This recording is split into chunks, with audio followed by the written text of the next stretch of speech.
So good afternoon, fellow Rotarians, and welcome to Rotary. We have an exceptional program for you today featuring Dr. Andrew Sund with Heritage University. But before we get started with that, you Rotarians are going places. We have two greeters today, both Kate Riffing and also Paul Shockey. If you would both unmute and say hello, please. Hi, I'm Kate Ruffing. Welcome to Rotary. Thanks to all my Rotarians for joining us today. I'm decked out in my Badger red today to celebrate University of Wisconsin alum, Andrew Sund, who also attended and is a Badger. So on Wisconsin. Hi, I'm Paul Shockey. Welcome to Rotary. It is good to see the faces out there. I'd like to do a quick shout out to Rick Pennell for all the years of service that Rick has provided at Heritage through his leadership roles there, and for bringing Dr. Sund to speak to us today. I'm really looking forward to hearing from him. I'm sure it's going to be enlightening, uplifting, and really a meaningful message. Thanks, Rick.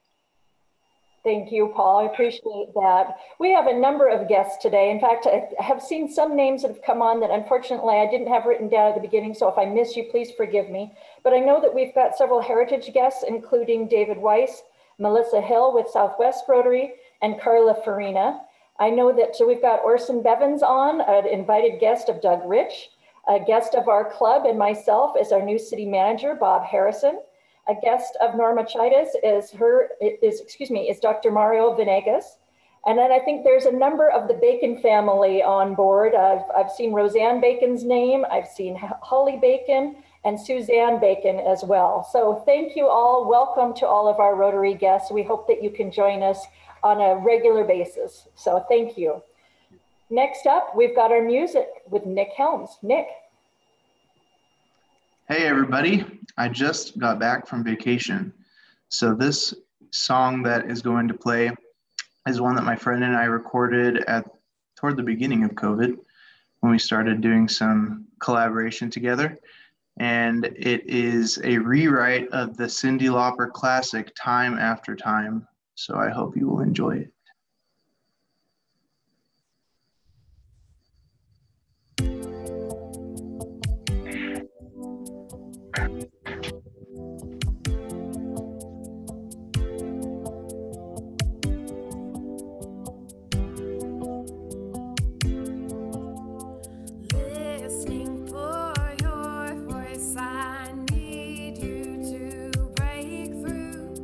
Caught up in Christ.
my goodness, bravo, bravo. I have chills and I was getting a little teary-eyed. I had to kind of lock it up. That is just such an amazing talent that you have, Nick. And I'm just so pleased that you would take the time to share it with the club. So thank you so very much.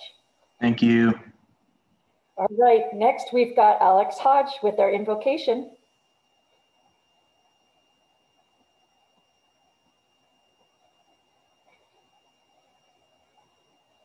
Dwayne, this is one that's pre-recorded. I hope that you have it.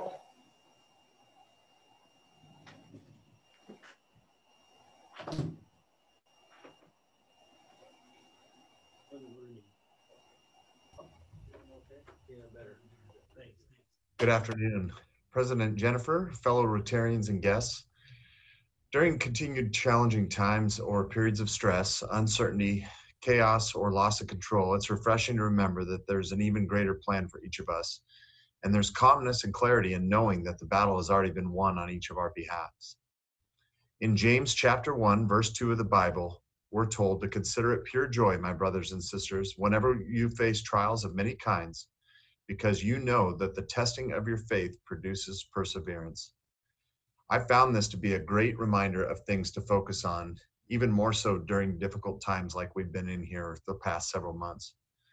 My prayer for today's meeting is that we look for opportunities each and every day to focus on finding a bit more joy in challenging times like we face today, knowing that times like these can produce both a stronger faith and more of a perseverance mindset as we look at other challenges to take on. Please join me in prayer. Lord, we come together today as both Rotarians and people facing trials of many kinds. We ask that you'd help us take the time each day to find a bit of joy in the struggle, knowing that each experience can make us stronger. Lord, we also thank you for this club, this community, and the people all across the world making a difference for those in need. And finally, Lord, we thank you for our guest speaker today, for Heritage College and its mission to serve a student body that has limited access to higher education. In your name we pray, amen. Thank you very much for that, Alex. Appreciate the opportunity to hear those kinds of words. We've got several announcements today to go through. You Rotarians are going places. Some of these you may have already seen by email and some are coming snail mail to you, but just to go over a few of them again.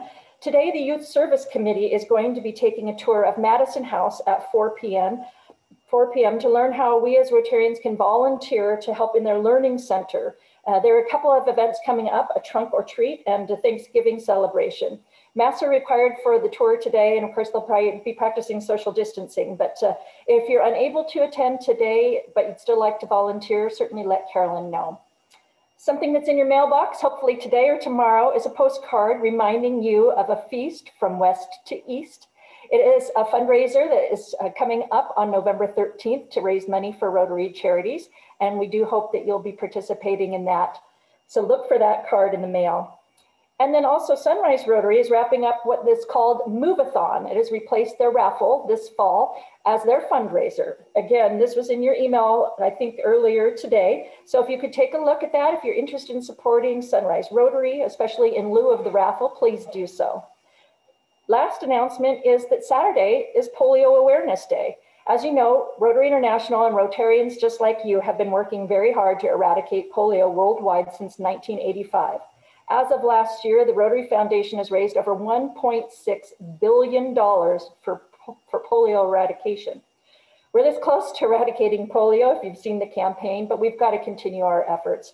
Later this afternoon, you will get an email from John Cooper, who is the chair of our Rotary Foundation Committee, asking you for your continued support of Polio Plus. Let's all pitch in and help eradicate polio from this world. So next on the agenda is Brad Hansen with the introduction of our newest Rotarian. Brad. Well, thank you, President Jennifer. Welcome, fellow Rotarians and guests. I haven't been this nervous in some time. You're going to hear a theme, which is generations. And I know that we have the opportunity to welcome our newest Rotarian, William Billy Bacon, to our club. Billy is a fourth generation downtown Rotarian, and I believe, as was announced early on, we have 3 generations of the Bacon family joining us today. Billy was born and raised in Yakima and intends to live here the rest of his life.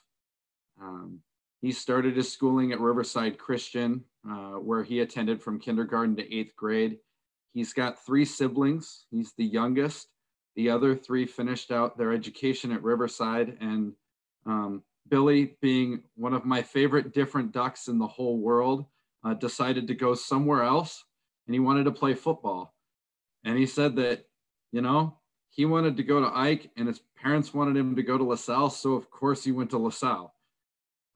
It was one of the best decisions of his life. He gained an education and friendships that he values greatly. He started his college career at TCU, one of the greatest mascots in all of sport, the Horned Toad, in Fort Worth, Texas. He began with a major in athletic training and was pledging a fraternity. He gained a lot of life experience and even learned how to Texas two-step at the world's largest honky-tonk while there. Ultimately, he decided that he was meant to be back here in Washington.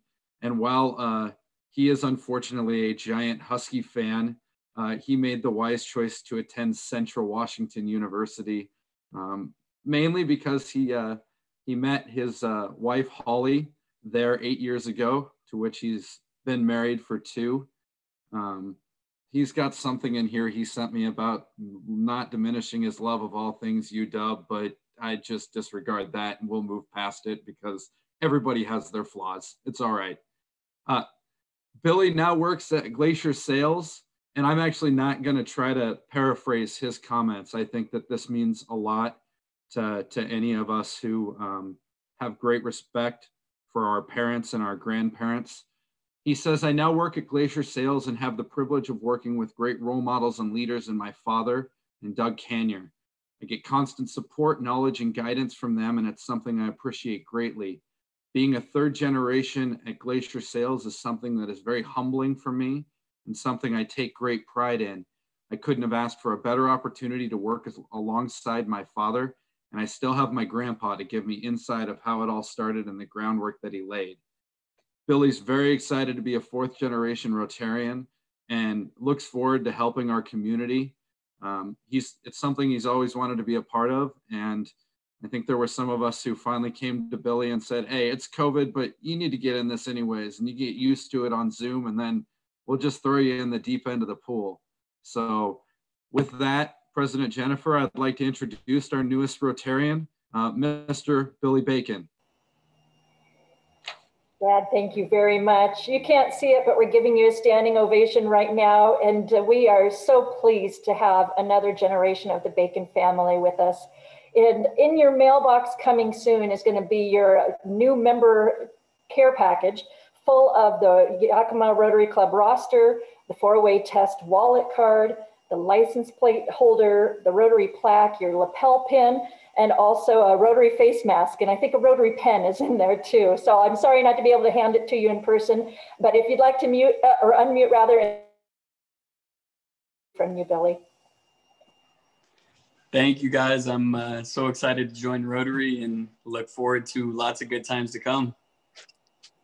Excellent. Well, we look forward to seeing you in person as soon as we can be there, but in the meantime, are so glad to have you Zoom in. So congratulations again.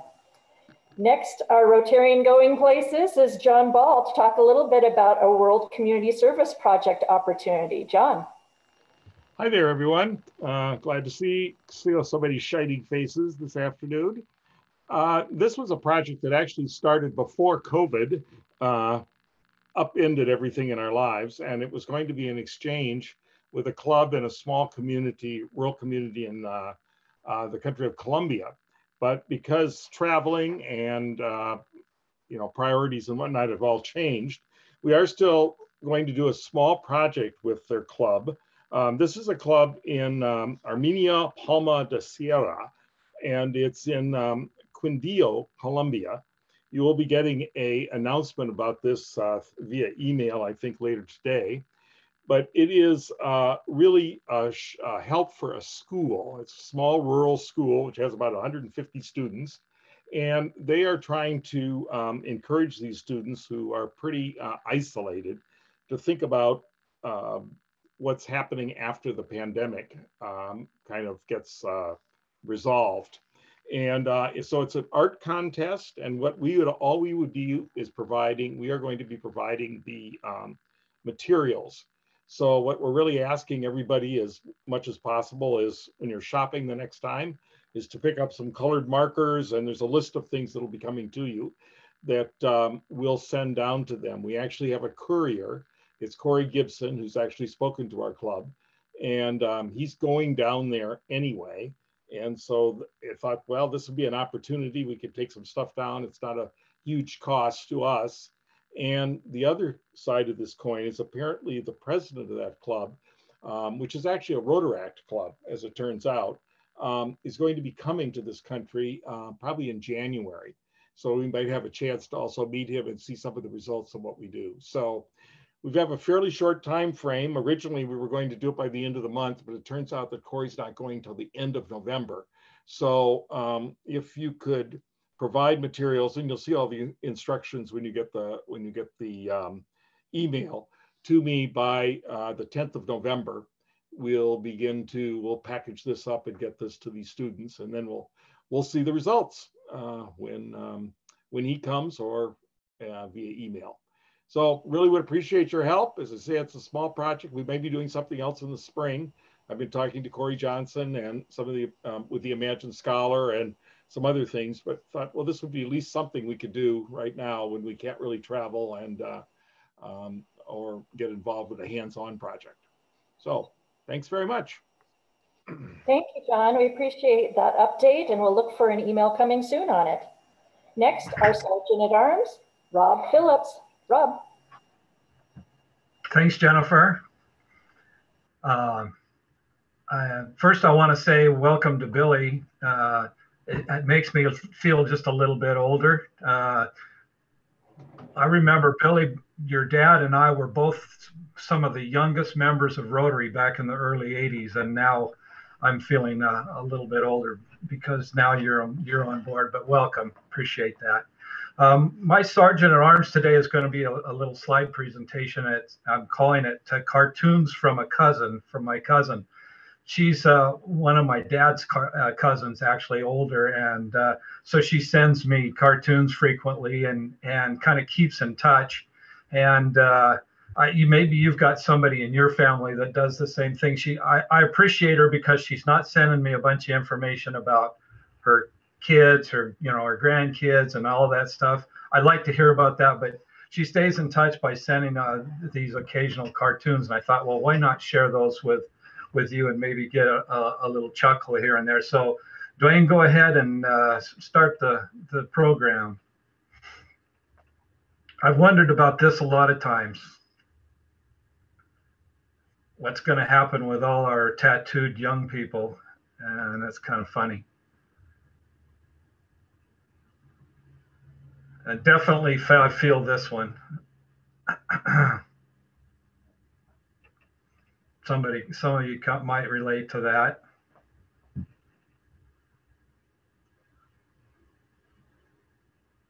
Definitely feel that.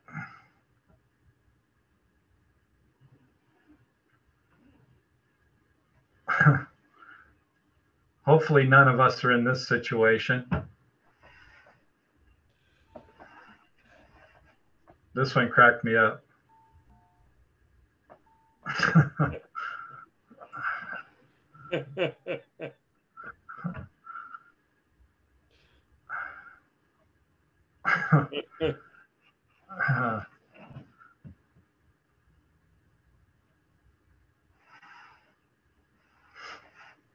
We got this one to face this weekend, I think.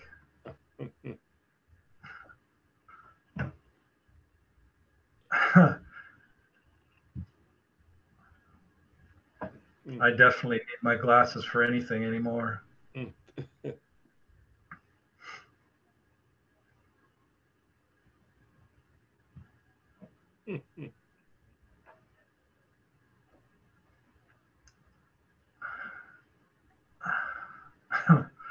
What was I going to say is is one of my favorite lines.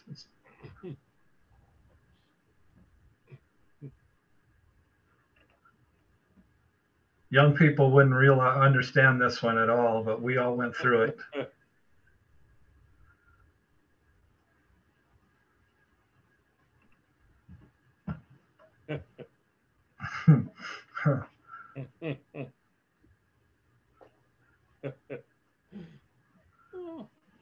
I like this one. I represent that one, especially in the COVID.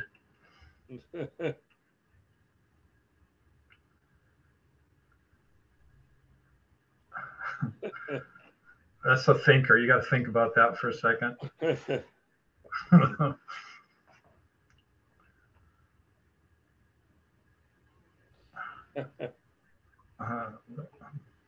I don't think anybody has a kindergarten reunion, but that's funny.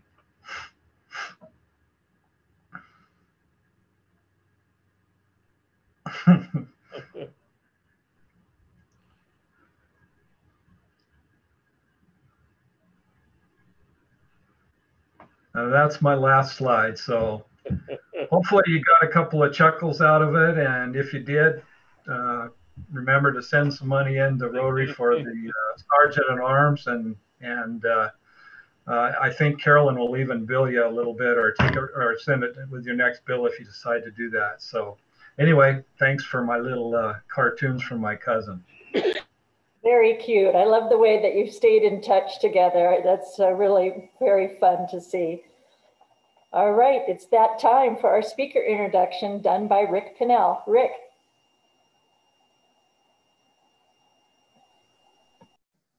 Hello, everybody. And it's great to be here today with all of you. And good job, Rob. We don't get to see many things in print that are fun and funny. So I appreciate that very much. I would like to, before I introduce Andrew, I see Sister Kathleen Ross is with us today. And for those of you who have lived in a cave your whole life, she was the founder of Heritage University. And it's great to see Sister Kathleen, who is still very involved and a great support to all of us who were involved with Heritage when she was still president. So before I introduce Andrew, I have a question. What is the #1 undergraduate degree of all Fortune 500 CEOs? What do you think their #1 undergraduate degree was? Well, I'm going to give you the answer in just a minute, but let me tell you to give the credibility to Andrew and his education. You've heard a little bit of it today. He has his bachelor's was in history and philosophy at the University of Wisconsin.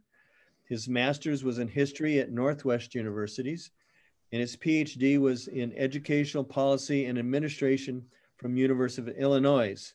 So the #1 undergraduate degree of all Fortune 500 and Andrew's son is history. And I read that about 2 years ago, and I thought that was kind of interesting that was the degree. Most people would have said business, but history, obviously. So Andrew fits right into that group of people of the Fortune 500. Andrew is a 3rd president at Heritage University. He started on July 1st, 2017. His wife, Norma Shadaz, is a member of our club, and she's working on her PhD in forensic psychology. And I think Norma's on the meeting today. This is kind of interesting. Andrew has a very worldly childhood. He was raised in Chile, Mexico, Mozambique, and Estina, which is the old Swaziland. Not many people have that kind of an education. His first language is Spanish. He speaks 5 languages: English, Spanish, Portuguese, French, and Swahili. And prior to joining Heritage, Andrew was the president of St. Augustine College in Chicago. At St. Augustine, he was honored by the Latino Leaders magazine as Maestro of the Community Service, of Community Service. That's very impressive, Andrew. I didn't know that. St. Augustine was recognized as the Outstanding Institution of the Year by the Hispanic Association of Colleges and Universities. Andrew has a great sense of humor, and rather than me talk, I would like to welcome Andrew, Dr. Andrew Sun. Well, thank you, Rick. Thank you very much, and thank you, Rotarians, for inviting me here today. It's great to be among friends. It's always a pleasure to be among friends and to be among some new people too that I haven't met. And as Rick mentioned, it's always a pleasure to be here because my wife is a member of the Downtown Rotary. And she's not with me here, she's traveling, but I do believe that in this sort of cyber environment, she's joining us in one of these pages of the Zoom meeting, because I haven't seen her, but I think she's somewhere out there. I am very happy to be here. I must admit I'm a little intimidated with this setting because I've spoken at the Rotary Club before, but I always had a great deal of comfort that nobody was paying attention because you had lunch in front of me. So it didn't matter in front of you. So it didn't matter what I would say. Now you seem to be paying attention. So that's a little more concerning. And it's always concerning that and I think this happens every week with all guests, that we have so much we want to say and we're always trying to cram too much information. Now I'm worried that maybe I chose just a few things that maybe I won't have enough to say, but here we go. It's always a challenge. The general topic of my presentation is what you may not know about Heritage University. And I'm gonna share my screen here if this works, yeah. And it's always a challenge because many of you know Heritage very well. And this group here, you've been around the Yakima Valley, you've been around the Rotary Club for many years, you've heard me talk before, you've heard our founding president and many others talk about Heritage University, but there's always a few people that are newer to the region and know very little about Heritage University, and we try to find the right mix of what to say and what to know. So I will begin just by making, and I did want to mention that I was biting my tongue at the beginning before we started one of the conversations about badgers and other big tech institutions were mentioned. I am a Badger, but also have degrees from University of Illinois, so mixed allegiances there for me. But always good to see other Badgers around and Wisconsinites and Illinoisans. Well, let me start by saying what I hope everybody does know about Heritage University, that we are, number one, we are a university. Number two, we are in the Yakima Valley. And number three, we have a great board of directors, many of whom are Rotarians here today, and they asked me to say that. So here we go. They're very happy. But we do have a wonderful board, and it's great to see many of them here today, and to be able to work with them as we try to make our university a better place. I think, there we go, it did work. Many of you do know, but I may be moving to what some people may not know, that we're a relatively young university, founded only in 1982, with the idea of providing access to higher education to people of the Yakima Valley. There was an emphasis, it was two Native American women, Violet Lumley Rao and Martha Yallop, invited Dr. Kathleen Ross, who's with us today, to develop Heritage University as sort of the child of what was a satellite location of Fort Wright College in the Yakima Nation. And in its foundation, there was an emphasis that we needed an institution, the Valley needed an institution to support the Native American community. But from the very beginning, and this is very important, from the very beginning, Heritage University was an inclusive university that was there to provide access to higher education to everybody around the Valley, everybody who needed an opportunity and who may not have been able to access higher education for a variety of reasons. They would have that ability to do so in our Valley. The reasons why people may not have access to higher education, number one, of course, is financial. We all know and understand that. It's difficult to afford an education, but it's not the only one. There's a variety of other factors, family situations, an inability to travel to other places to go to a university, having to work, and also some cultural factors when you're someone that has not been brought up in an environment where higher education is part of your future. It's a little hard to think of what it takes to be successful in higher ed, and to have something close to home is very important. And in terms of our being an institution that provides access, we do that very well. We are indeed an institution that provided access to our population in the Yakima Valley. And this is the profile that we have now because we are such an accessible institution. About 3% of our students are female. Maybe you didn't know that, maybe you did. 27% male, and I forgot to write it down. I didn't mean anything by that there. Sorry, I should have wrote male. I didn't mean anything, but 27% male. And the backgrounds from our students, as we are 69% Latinx, Latino, Hispanic, Mexican Americans, whatever words we want to use, but about 69%, which matches the population of the Lower Valley and to a degree here, the Upper Valley too. 12% are Native American. The great majority are from the Yakima Nation, but not only. And 17% are Caucasian.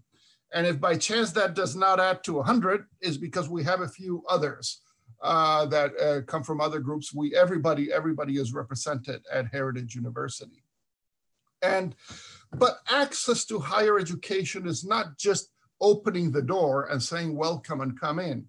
Access means that we must assure that our students are going to be successful in creating a degree, something that makes Heritage very unique. We have created services and supports that are tailored to the population that we've chosen by our mission to serve, that we've chosen that we want them to be part of the world of higher education so that they can be successful.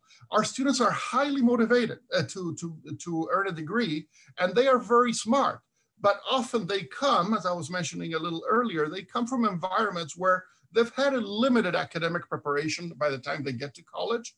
And they're the first generation in college, the very first person that has ever attempted to enter an institution of higher education. And there's a social capital involved with attending college that if you don't really know what's going on because you haven't had anybody in your family, neither of your parents, siblings, cousins, anybody ever be at a university, that makes it hard. And we work hard at creating the possibilities for students to be successful. For example, we have a course that all students take when they first come in, which is University 101, which is not an uncommon course. Many have it in the sense that it's a course where you sort of teach how to get around college, learn the college catalog, the rules of what it's like to be in a university. It also works on your academic skills, reading, argumentation, and a variety of other things. But actually at Heritage, what makes it a little more unique is that we teach the skills through modules that are related to our life in this valley. The modules include Yakima Valley history, how this area was settled by the different groups that have been here. It focuses a significant amount of time on the Yakima Nation. Heritage University physically is located just outside Toppenish, inside the Yakima Nation. It focuses on immigration. Many of our students are immigrants or the children of immigrants. And finally, also focuses on the environment in our area and water usage and agriculture and all those things that are very close to our hearts for those of us who live in this region. And that's something that's a course that it's unique to get students to come in to a university and feel that they belong. It's a crucial concept for those of us who work in higher education, the sense of belonging, that this is not a foreign place for you. It's a place where you feel you are definitely a part of it. But it's not the only thing we do. We also have very small class sizes. Our average is 12, and many are under 10. And these classes are taught by actual professors, which 90% or more have PhDs. They're not, unlike larger universities where you're in a very large lecture. I have to admit that was my case at the University of Wisconsin, where most of my classes were with 200, 300 people in it. And then most of the interaction you had with anyone was with a teaching assistant, not with the professor himself mostly at that time, but him or herself. Our professors not only are working directly with the students in class, but they're also the students' advisors and their mentors. And I never seen such dedication with today's technology, how our faculty are communicating with the students through email, through cell phones, through texting, through Messenger, Facebook, etc., everything you can think. And because of these things, we really do not have many lectures. Our classes are interactive. There's a constant participation, very active learning. Students are always engaged in that learning. And that's something that makes us unique at Heritage, not because other institutions don't have it, is because all our classes have it. Every single one of our classes have that level of interaction, and we're very proud about that. And an additional fact, and not related to faculty, but I think plays an important role in our ability to offer access and success to our students, is our staff. Our staff that help students in the financial aid office and the registrars, advisors, business office, where every now and again you owe money and you have to pay, even the cafeteria. The great majority are peers of our students. They're people that come from the very same community and have gone through many of the same successful. So that it's I believe, a very important aspect, and it's something that we always consider when we invite people to join our institution. What are some of our programs that are of importance, talking about the impact that Heritage has? These are the biggest programs we have at the university: social work, nursing, business and accounting, education in various forms, but teacher preparation, essentially, and criminal justice psychology. These are programs that we see good results. Students are earning these degrees and finding employment in the Yakima Valley and beyond. We have other degrees too.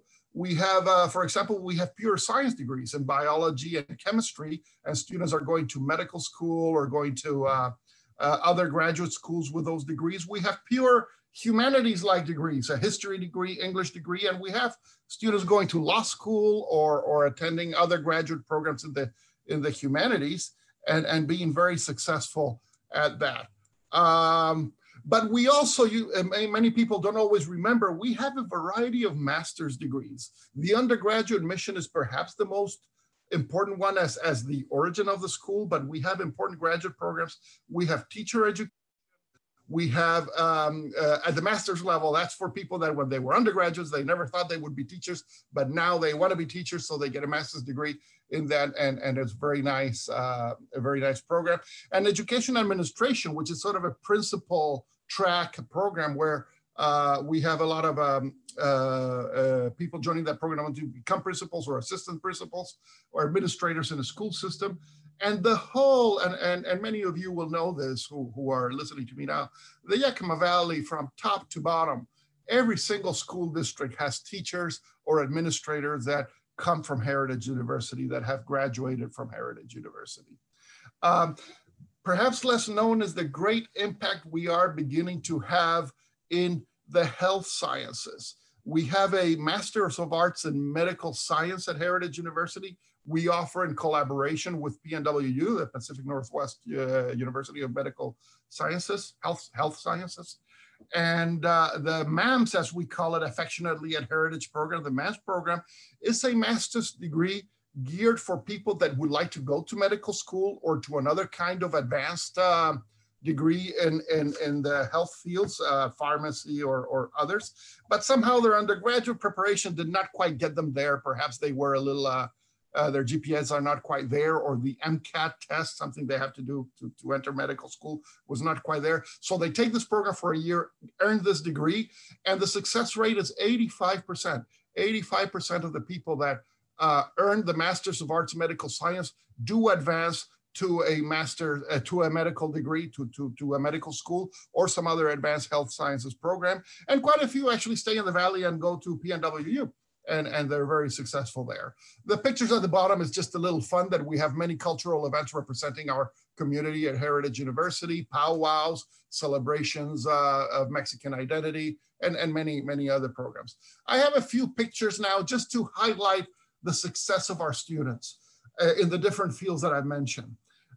This is Magali Solis. She works at La Casa Hogar and is a great leader helping thousands of people become citizens in this valley and making a big difference, and very proud to be a Heritage alumni. Isn't this a wonderful picture? These are 3 of our graduates in nursing. And yes, it's a capture from a Instagram or Facebook picture that was sent to a capture in a phone, but I just love it. Those are 3 of our graduates working the emergency room at Toppenish Hospital during the COVID pandemic, as you can see by the way they're dressed. And I find such pride. I mean, I know we cannot see their faces, but I get a feeling the way they're together, hugging, a sense of pride about the work they're doing, the work they're doing in the community. And forgive me if I'm seeing a little too much of this picture, but I almost see a sense of pride of Heritage University in it as a 3-year graduates of our school. And by the way, I don't have all the names, but the one in the middle is Shelby Clark, whom some of you may have met because she was our speaker at the last scholarship dinner we had when we had one for real 2 years ago. A great example of a Yakima Nation, enrolled Yakima Nation person, a tremendous example of success. Meadow Rodriguez, a great leader here from the Valley, now working at Costco in Issaquah in the area of accounting, but also in computer, managing the IT areas there, and a major supporter of Heritage too, and a great example of leadership coming from our Valley and going beyond. Kaylee Burke graduated only last year, but now she's a teacher and doing very well. And once again, creating that success, that image of success for our university in the education sector throughout our Valley. Criminal justice and psychology are areas that students are mixed. Some of them enter the workforce as counselors, as law enforcement, or others are continuing to graduate school and becoming successful that way. But an important program, very popular, and we've had to recruit additional faculty for that program at Heritage University. And a couple of pictures. This is students in the MAMS program that I mentioned before. A great example of a successful pathway into the medical field. And our physician assistant program is one that it's an expansion of our mission in a way, because our mission was to provide access to higher education so that we have more professionals in our Valley that are the future leaders of the companies, of the public sector, education sector, private sector in our region. But the physician assistant program is a program that's creating professionals in healthcare to work in rural areas. And it's sort of an expansion of providing a service. As we all know, we lack we lack healthcare in our region. What can you do to help Heritage University? This is my favorite part of the talk as I'm reaching a conclusion so that I have enough time for questions. I'm sort of timing myself here too. First of all, please hire our graduates. And secondly, let's try to create internship opportunities. And third, support our scholarship programs. And I'm going to elaborate on each one of those in reverse order. So I'm going to talk about first, support our scholarship programs. Most of our students, they need financial help in order to access higher education. And we have very successful fundraising activities in the Yakima Valley and beyond for scholarship for our students. And I would hope that all of you always consider participating in that, because you are contributing to the continued growth of our Valley, the continued professionalism of people in our Valley, and that's important. You are helping individuals who are highly talented be able to access higher education. And perhaps less obvious is that we create fantastic financial aid packages for our students that are usually a mix of federal funding in the form of a Pell Grant, state funding in the form of state need grant, and private funding from the fundraising we do. Many students, if they don't have this mix, they will quit. They cannot afford it. They cannot come. So by participating in our scholarship programs, by donating to our institution, you're actually helping students leverage thousands of dollars of aid they're getting from federal or state sources that are going to make a strong package for them to be successful. And finally, you really do feel good. And many of you who have participated in our fundraising efforts receive letters from our graduates, from our students that were awarded that scholarship from you. And I've heard many times how rewarding it is to hear from students and how that has helped them. So I hope that also that's a little message that we always give to everybody who listens to us, that we want you to support us. Secondly, I mentioned creating internship opportunities. We are always looking for ways of connecting our students and our future graduates with the workforce in and around our valley. Because as I mentioned earlier, first generation in college, they don't have sufficient social capital to know connections of people here and there, which is what has helped many of us advance in our careers, the connections we have through people we know, the families we know, and so on. Our students don't have it, but if we create these opportunities, we will be able to succeed in giving students giving them the ability to create these networks that are going to make them be successful in the future. And finally, as I said, hire our graduates. The reasons for this is our graduates are great people. You have no idea how much adversity they have overcome and the situation the obstacle they have had to overcome in order to graduate and to enter the workforce as someone with a bachelor's degree as a professional. They are extremely determined to succeed and focused. They have a great work ethic. To be successful at Heritage University is not easy. We don't water down standards in any way. We offer the high level of education, and our students who succeed must possess strong work ethics in order to do so. The great majority, many of them are bilingual, and that's an increasingly useful skill. Spanish and English is increasingly useful skill here in our valley. And to be honest, our students are leaders, and they're the future leaders of this valley. They're the people that are going to be leading all our sectors in the future and have developed an understanding of the world that matches what our valley is now, a strong, growing, diversifying its economy in a variety of ways. So our graduates are great people. So I hope that if there's one message you take from me today, is that we should all be very proud. We should all be very proud of the Yakima Valley that we have this university. It's an unusual, for an agricultural valley, it's an unusual thing to have a private university with this many programs making such a difference for its community and giving these kinds of opportunities to so many people. So I hope that everybody feels a sense of pride that we have this in our valley, that we support it, and that we can continue offering an excellent quality education in the Yakima Valley for many, many, many years to come. So I thank you all for your attention. I think I'm okay with time. And I would be, I did a little over 20 minutes. I hope I'm happy to answer any questions.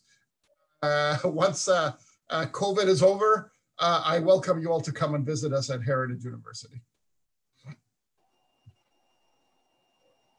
Excellent. Thank you, Dr. Sund. What a lovely presentation. It's really amazing to think of all that's been accomplished in just 38 years at that university. Absolutely outstanding. We would be able to take some questions at this time. If anyone has any, if they'd like to unmute and ask.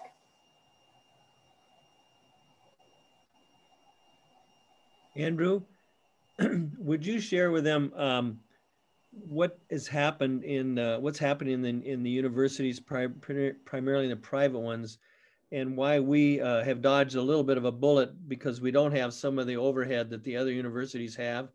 And many, I'm talking the financial situations and enrollment. Yeah, no, thank you, Rick, for that, because also I did have it in my notes, but I was running out of time. I was going to mention a little bit how a current issue at Heritage, how we're reacting to COVID.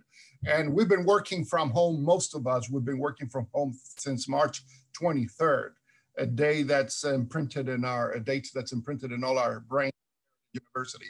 Some students are beginning to go back to study because they don't have good internet access or a good study situation in their homes, and we have plexiglass units for them to study. And some labs, nursing labs and so on, are also meeting in person there. And enrollment in private institutions in general has declined during this COVID period. And here in the state of Washington, significantly, and the other private institutions, ours has remained steady.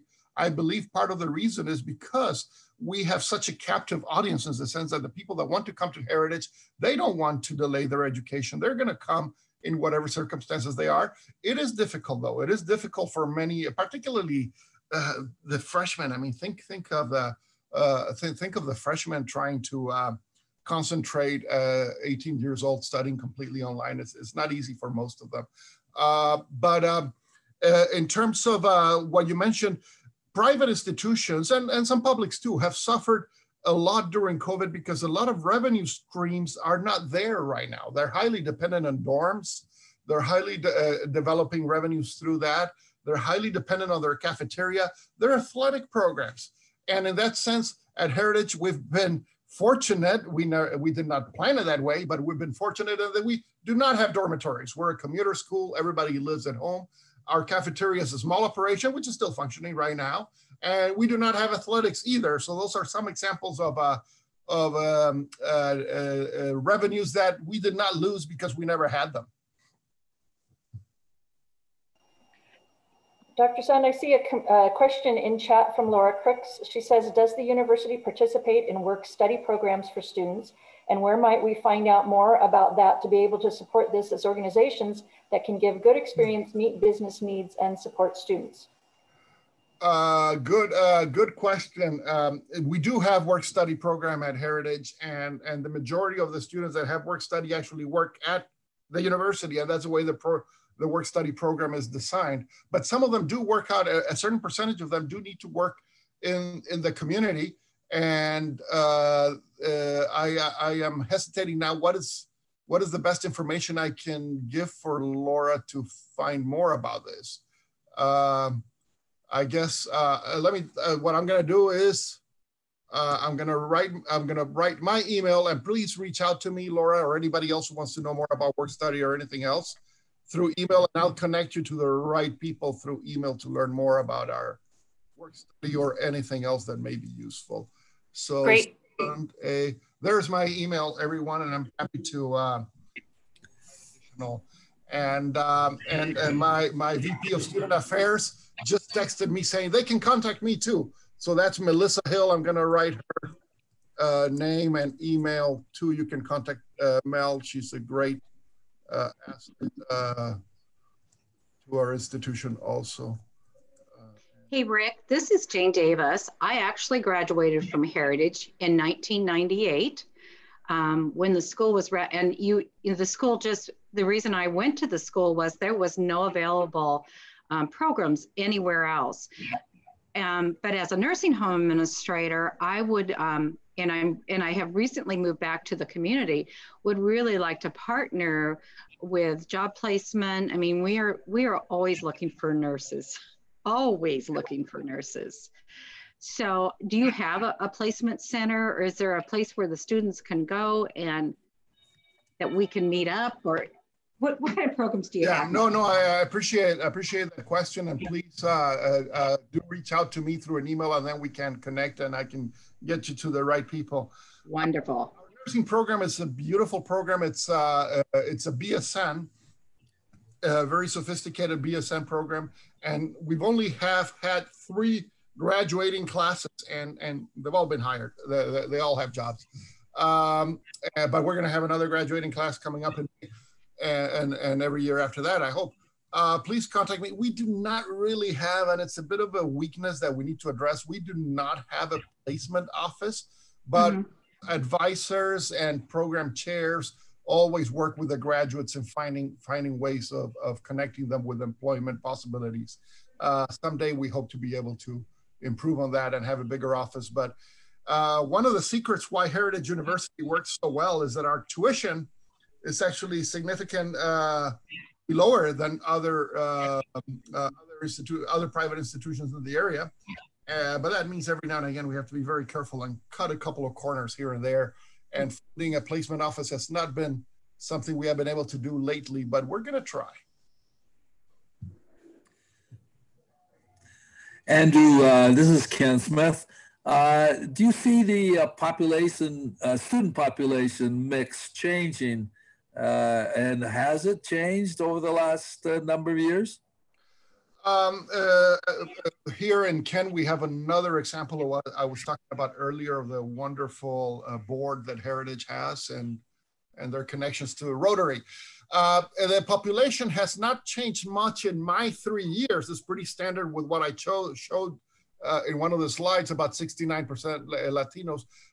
Historically, it has changed from the beginning. My understanding in conversations and the research I've done looking with Sister Kathleen is that when the university first began 30 some years ago, it was really about a third, a third, a third. A third were Native American, a third were Hispanic American, Latinos, and a third were Caucasian. Over the years, we've seen the Latino population grow and become far more predominant as the majority that you see now. And that's, I guess, reflective of how the Valley itself has changed in the past 35 years. Currently, we are not, it's been very stable for the past 5 years in terms of gender and in terms of background, ethnic background. For the past 5 years has been very stable. What's going to happen in the future? Well, nobody knows, right? My guess is that we're, as the Yakima Valley goes, so goes heritage. So we probably will see some of the same patterns for a while. Dr. Sund, I think we've got time. Could I invite Sister Kathleen to comment on that if you'd like? You know the history better than I do. You're muted. You are accurate about the beginning population and the change that because how the Valley has changed. I think I would also note that the statistics primarily focus on the undergraduate students. Yes. And the graduate students, we do have many more people coming in from some of the Caucasian families that see an opportunity for advancing for an advanced degree. And we actually have people moving from other parts of the state, maybe the Northwest, for some of the programs. And for instance, here at the house I live in Toppenish with a couple of the other sisters, we also have a student in the PA program living with us this year because she is from Anacortes. And that's a very competitive program to get into. She did. She's doing well.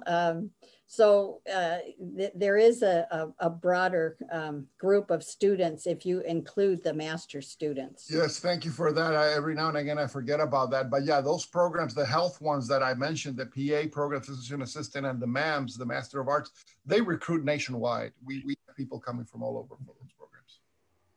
Dr. Sund, I think we have one final, or time for one final question. Charlie Robin had a question.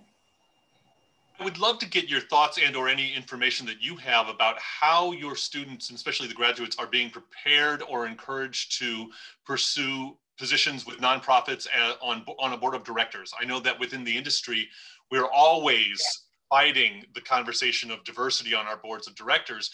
And yet I feel so few of the young people are actually being trained and prepared for what it means to both volunteer, give back, but also have their voices represented. And I think that working on community boards of directors in things that they're already passionate about is a great way to do that, but it really does require a concerted effort. Is there anything happening at Heritage now in that way? You know, that's a question that may stump me a little bit.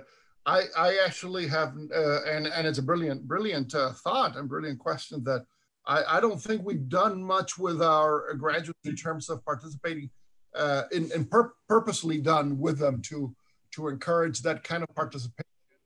And it is, although we do know students do so, we enjoy having some of our alumni be part of our board. So they're doing they're participating in a nonprofit that's being part of our own board, and that's always very welcome. And we're actually trying to recruit more alumni to the board.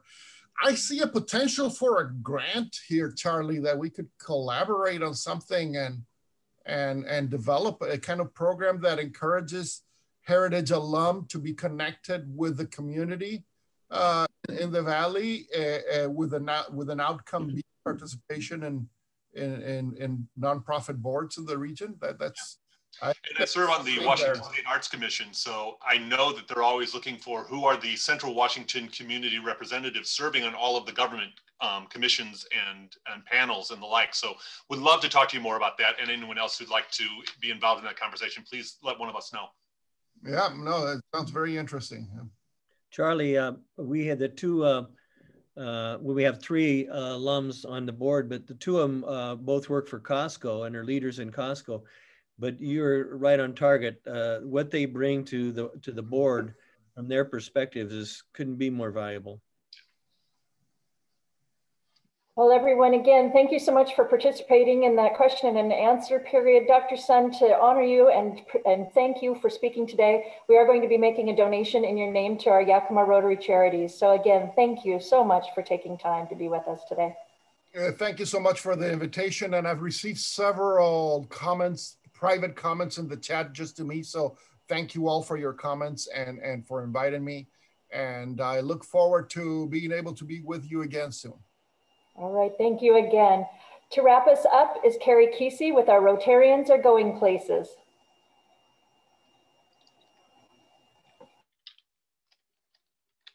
Here we go. Greetings, President Jennifer and fellow Rotarians. And I believe Dwayne has a couple pictures for us. Our first one is past President Doug Rich, who in his continuing efforts to stay one step ahead of the law, moved his office for the Diocese of Yakima from their previous location on Tieton to South 12th, across the street from St. Paul's Cathedral. And this all happened over Labor Day weekend. So congratulations to them on their new location. And the next one is Calvin Gronenberg and his wife, Doy, celebrated their 40th anniversary, October 10th, and their children and 6 1/2 grandchildren. I'm not sure what a half grandchild is, but maybe that's one still on the way. Surprised them with an announcement in the Yakima Herald that said, "We are so thankful for you and your example of Christ-like love and faithfulness to each other over the last 40 years. So congratulations to Calvin and Doy." And that's a couple of our Rotarians going places, sort of. Excellent. Thank you, Carrie, for sharing that good news. We always love hearing what everybody's up to. So thank you. Thank you, everybody, for participating in this exceptional program today. We have coming up next week, Charlie Robin is going to be talking about the history of musicals. I know we'll look forward to that. Following that, Don Langgang is going to do our Veterans Day program on USO Northwest. And then after that, and after Election Day, we're going to hear from Charles Ross about how elections work. And I bet he has a number of things that he will be speaking on at that point in time. So we've got some exceptional things coming up on the agenda for you. Keep an eye out for those emails. Keep an eye out for your snail mail. Rotarians are going places, and we look forward to seeing you on Zoom next week. We are adjourned.